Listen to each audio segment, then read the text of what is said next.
чтобы дети не взяли оружие и не чинили зла и не совершали различных террористов, а были религиозно подготовлены, чтобы они знали основу своего вероучения, а вероучение наше учит, чтобы мы ценили Божий дар, дар Всевышнего Аллаха, жизнь человека, и не проливали кровь, не убивали безвинных граждан, не совершали зла по отношению к своему соседу, к своему брату, к своему односельчанину, к своему народу. Народ видит, как президент улучшает и экономическое положение республики, и поднимает политический авторитет республики не только в России, но и в мировом масштабе.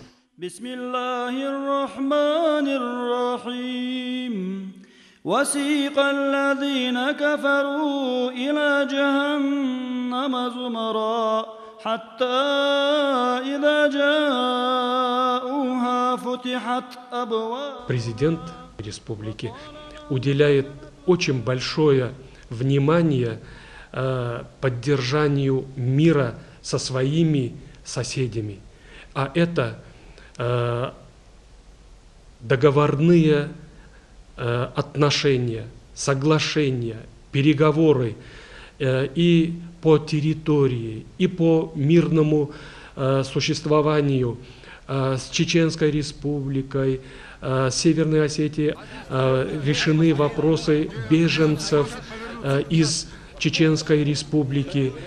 А ведь этих семей тоже надо было обеспечивать всем. И, конечно же, спокойствием, конечно же, теплом и добротой. Мы находимся в республике Ингушетия. Это наши братья ингуши. Не то, что тут стоит Мурат Зязиков или правительство, председатель правительства. Я не хочу преувеличить.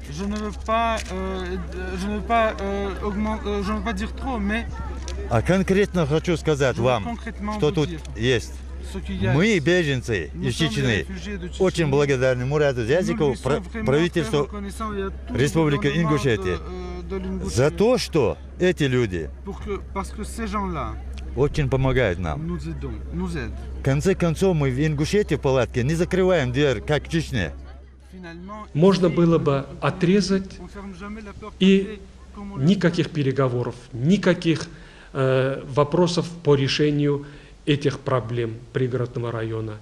А человек должен находить силы, чтобы продолжить переговоры во имя своего народа, во имя спокойствия и мира на Северном Кавказе. Для этого необходим диалог, необходимы переговоры, а это делать умеет президент Зязиков. И вот сегодня мы видим, как сегодня духовно возрождается, экономически возрождается, политически возрождается ваша молодая республика.